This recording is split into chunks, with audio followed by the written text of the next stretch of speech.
Hi, I'm Jaclyn St. James, and I'm here on Ask Jaclyn to answer your questions. Today I have a question from Peter from Billings, Montana, and he asks, well, I'm a 24-year-old male teacher. I work in a college. I have been looking for love for quite some time. The problem is that I always end up with the wrong person. I know that I'm a good person. Nothing in the world hurts me more than injustice or seeing someone suffer. Lately, for 4 months now, I have started having a very close relationship with one of my 18-year-old students. We're very good friends, and I generally love him. He loves me, too, so he says. He makes me feel alive and gives me a reason to wake up for. I talk to him on a daily basis. I don't know what to do.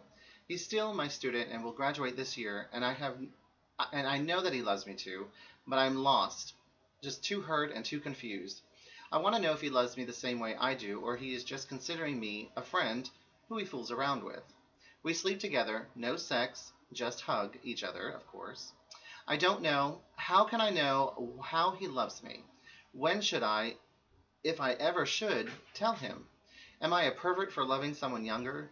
I appreciate any constructive advice. Okay, well, first off, you've broken every possible rule there is regarding the professional and school policy. You can dress it up with how wonderful it is, it still stinks. You're an educator. You are trusted to be a professional and to follow the applicable policies regarding faculty fraternization with students. I mean, students are quite vulnerable emotionally at such an early age and become easily infatuated. They are still mentally and physically developing and usually away from home for the first time. Yes, they are appreciative and are easily flattered by the attention from adults. You have violated the ethical code of conduct that most colleagues and universities have in place around the world. I mean, I don't fault you for your feelings. However, many predators use the teaching profession as a chosen vocation for only one reason: a convenient cover. In my opinion, you're fishing in a barrel. Young males are too horny and impressible at 18, especially when they haven't had much sexual experience. They can change or turn on you in an instant. And of course, they're going to blame you for forcing gay sex on them.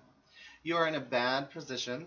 Young people first coming out to gay life are better off discovering their sexuality away from the institutions entrusted to offer them education, spirituality, and healthcare.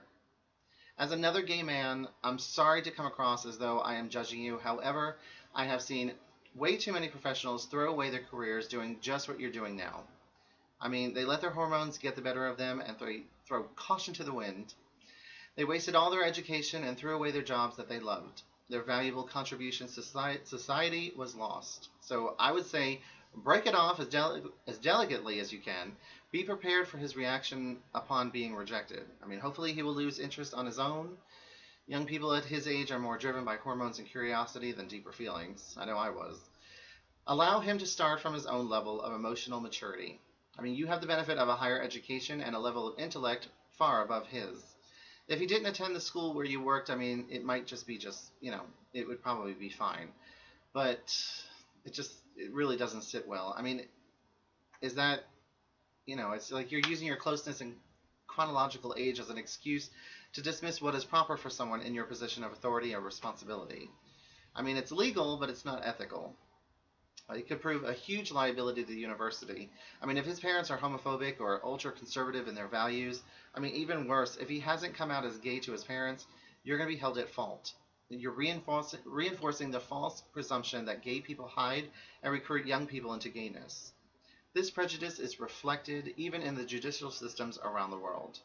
The school could lose needed contributions from their international sponsors, governmental sponsored scholarships, and the alumni contributions due to the public scandal or financial liability. Wealthy conservative parents carry a lot of clout, so just being a concerned parent is enough. This can get blown completely out of proportion if you slip or make the wrong move, or the young man decides he wants to use this against you. I say break it off now and find somebody else. Maybe when he graduates it would be a different story, but I would say please. I mean, let it go. Try to get out of it as best you can and move on. Anyway, I do hope this helps you, Peter, and please, for your sake, go with caution. For Ask Jaclyn, I'm Jaclyn St. James, and I'll see you next week with a new answer to your questions. Bye for now.